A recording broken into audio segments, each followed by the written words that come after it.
Muitas mães dizem: Elaine, meu filho está agressivo, agitado, não dorme. Qual é a pergunta que a mestra faz? Como está a energia da casa? Porque a criança é a extensão do campo da mãe. O filho é nossa extensão. Se você está ansiosa, em luta, com pensamentos negativos, o filho vai estar respirando isso. Tudo vibra, tudo é energia, tudo se comunica. O filho não entende as nossas palavras. Nossos filhos não entendem as nossas palavras. Eles entendem a vibração. Mesmo que eu não fale nada. Se você não estiver bem, teu filho sabe que você não está bem. Então não adianta dizer eu te amo. Olha que bingo que você vai fazer que entender gritar bingo. Eu entender que você está entendendo o que eu estou falando. Não adianta dizer eu te amo. E isso que eu vou te dizer agora é para mim. Porque quando eu entendi isso, foi um grande bingo na minha vida. Não adianta eu dizer pro meu filho, mamãe te ama, com o corpo que está vibrando culpa, medo, frustração. E sabe o que eu vejo acontecer muito?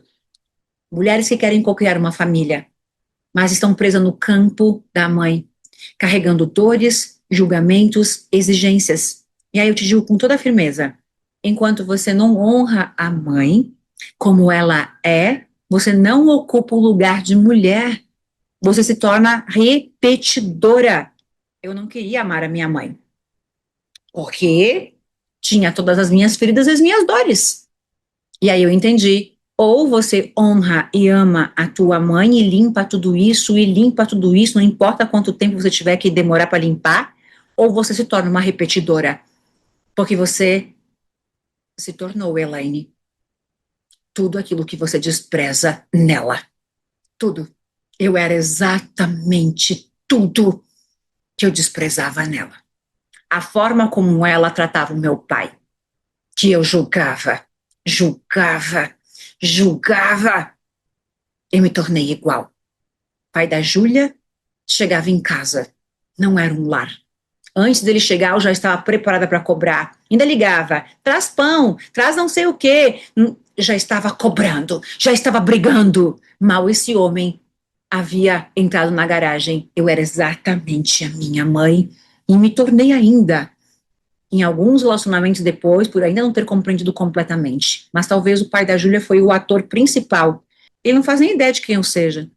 Para ele, provavelmente eu seja a pior mulher que ele já se relacionou na vida dele. E se ele não pensa isso de mim, ele é um burro, porque é o que eu tenho clareza que sou, que era. Coitado desse homem. Porque a mulher que ele se relacionou era a mulher que eu mais desprezava na vida. Eu mesma. Para mim, eu não tinha nenhum valor para ninguém. Eu era simplesmente uma repetição de que minha mãe era, em tudo. Eu julgava a minha mãe, porque quando eles se separaram, a minha mãe morreu. E ela passou a sobreviver mais uns 20 anos da vida dela, mais ou menos. 20 anos da vida dela, eu não sei exatamente isso, mais de 15 com certeza, talvez 18 anos. 18 anos da vida da minha mãe, ela só sobreviveu. Ela nunca mais viveu. A separação matou ela. Só que ela precisava sobreviver todos os demais anos da vida dela. A primeira vez que eu vi meu pai e minha mãe juntos foi pouco antes dela morrer. Como tudo é muito perfeito, né? A gente passou um Natal juntos, coisa que eu nunca acreditei que um dia na nossa existência isso aconteceria. Era tão sério que, que eu não podia visitar meu pai. Minha mãe não deixava a gente ver o meu pai. Para ela era uma afronta, era, era como se a gente precisasse estar ao lado dela, porque ele havia errado, porque ele fez isso. Então, ela era vítima e precisava com que todos os filhos estivessem ao lado dela. E eu, logicamente, que desprezava tudo isso completamente. E aí ela morre, ela passa parte da vida dela chorando dentro de um quarto, sem se levantar. E vocês não têm ideia do quanto eu desprezava isso, do quanto eu a julgava com todas as minhas forças, do quanto eu não apenas julgava e desprezava, como eu atacava. Atacava no sentido de levanta a bunda da cadeira e vai cuidar dos teus filhos. sua sem noção. Claro que eu jamais poderia falar isso para ela, mas era aquilo que internamente eu pensava. Nós trabalhávamos e chegávamos em casa ao meio-dia, não tinha comida. Ela não havia saído do quarto em nenhum momento, ela estava lá chorando. Eu não conseguia ver isso. Eu ficava puta com isso. Na minha lógica era: levanta a bunda, vai arrumar um novo marido, vai se arrumar, vai trabalhar, vai viver. Não enche o saco dos teus filhos com essa tristeza toda. Essa era Elaine, montada no meu ódio, na minha raiva. E o universo me deu a lição da compreensão, da cura, da pior forma que eu pudesse ter aprendido. A Elaine que se separa grávida também morreu. E naquela cama, ela passou muitos dias chorando. A diferença é que ela tinha um filho na barriga. E ela tinha ainda um bebezinho com 3 meses nos braços. Era exatamente a minha mãe. A diferença é que ela tinha filhos adolescentes. Mas o troco sempre vem mais duro. Eu não tinha filhos adolescentes. Eu tinha filhos bebês. E eu começo a compreender sozinha que eu estava vivendo exatamente o que ela viveu. Eu não levantava da cama. Eu estava morta. E existe uma cena que eu já contei para vocês, no qual a Laura, nos seus primeiros passinhos e palavrinhas, ela me pede água. E eu não levanto da cama. Eu não tenho condições emocionais, psicológicas para levantar da cama, que eu já estou há horas morta em cima de uma cama.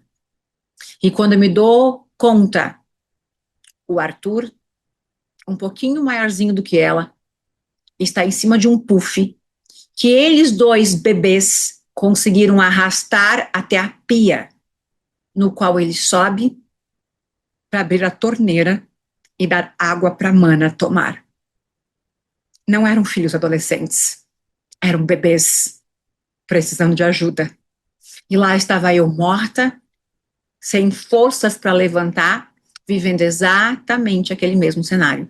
O quanto eu tive que aprender a ser mulher, feminina, a família, perdoar, limpar, para que eu pudesse parar de repetir. Eu era exatamente ela.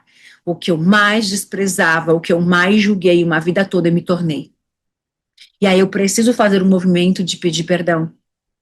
E graças a Deus eu consegui a tempo. Então, ou você honra a tua mãe como ela é, você não ocupa o lugar de mulher. Você se torna uma repetidora. Então, o que eu quero que você entenda é que tudo é campo, tudo é vibração, tudo é reprogramação. Então, quando o lar vibra paz, os negócios fluem. Por isso que muitas vezes eu falei para vocês, o quanto aqui eu prezo pela paz, pelo nosso relacionamento, para que a gente possa estar bem, né? Quantas conversas infinitas, né? Sobre alinhamento de valores, acordos, né?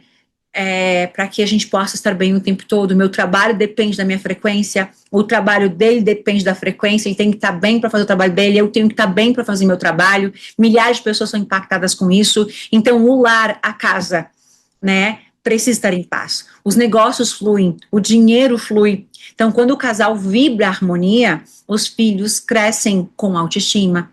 Quando você vibra no feminino, o homem se posiciona no masculino. Mas quando a mulher se masculiniza, sendo dura, crítica, controladora, cansada, o homem perde a potência. Não importa se você falou com ele ou não, isso é campo. Ele some, ele adoece, ele falha, ele te decepciona.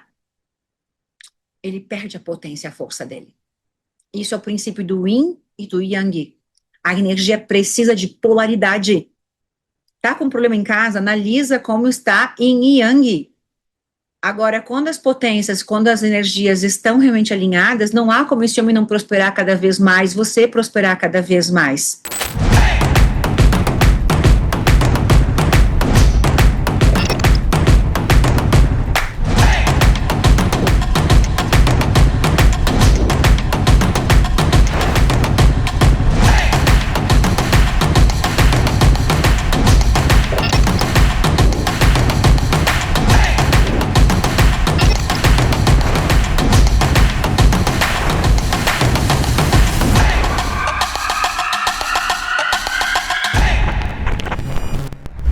você gostou desse vídeo, tenho 2 sugestões incríveis para continuar aprendendo e explorando esse assunto. Tenho certeza de que elas vão te ajudar a enxergar ainda mais possibilidades. Um beijo de luz, amo você!